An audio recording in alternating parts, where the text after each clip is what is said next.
Hello everyone, and welcome to the first in a series on the lore of Phantasy Star Online 2. My name is Zio, and I'll be your lore keeper. You may think that PSO2 is all about murdering a massive melange of monsters and looking absolutely fabulous while doing it, and you're not entirely wrong. Here we aim to explore the backdrop for these adventures and the entities inhabiting it. As a disclaimer, by the very nature of these videos, there will be some spoilers. So, fair warning.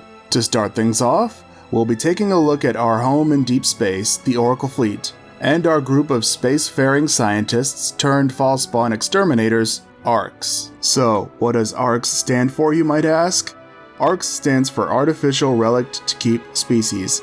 Yes, relict is an actual word, it's not just some crazy English. The inhabitants of Oracle were descended from an ancient race who fought against the profound darkness but subsequently lost their ability to use photons. They needed to figure out a way to regain that ability, so they created the humans, who in turn created the other three races, Numans, Castes, and Doomans. ARKS is the defense force of the Oracle Fleet whose main purpose was exploration and research. They did face one major existential threat though. The Falspawn, led by none other than Dark Falls. The Falspawn had already invaded a number of planets before setting their sights on Oracle, whose inhabitants would learn the hard way that conventional weapons just did not work on these guys. At some point they discovered that photons were effective against these freaks, and subsequently fast-tracked research into weaponizing them. This would signal a major pivot, as they would devote everything they had into eradicating the scourge from the universe. But this research came at a heavy cost though. The first generation ARKS knew next to nothing about how photons reacted with living beings, resulting in some major disparities in photon ability.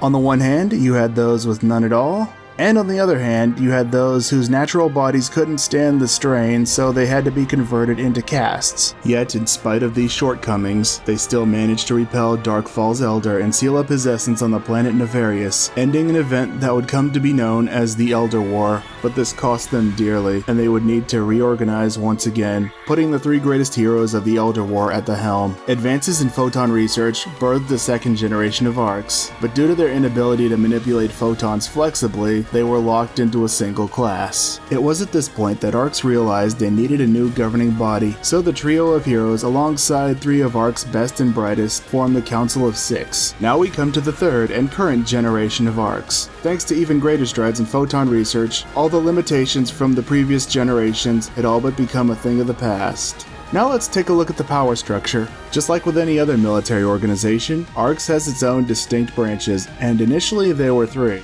First up, you had the Research and Exploration Unit. These were the ones in the front lines, exploring previously discovered planets and mopping up any falspawn they would encounter. Next up, you had the Central Research Division, in charge of what you'd expect, from basic quality of life developments to military research. And finally, you had the Special Planetary Exploration Unit, aka ALTER. These guys had their own ARK ship called the Delta Valiant, and scouted out the farthest reaches of the universe for potential hospitable planets. ARKS would restructure yet again, consolidating some of the previous departments. At the top, you had the Admiral and their adjutant. Just below that are the Departments of Combat, General Affairs, Training, and Intelligence. These function the way you'd expect, with the majority manning the front lines in the Combat Bureau. Join us next time as we take a look at the perennial scourge of the Phantasy Star franchise, Dark Falls. Thanks for watching.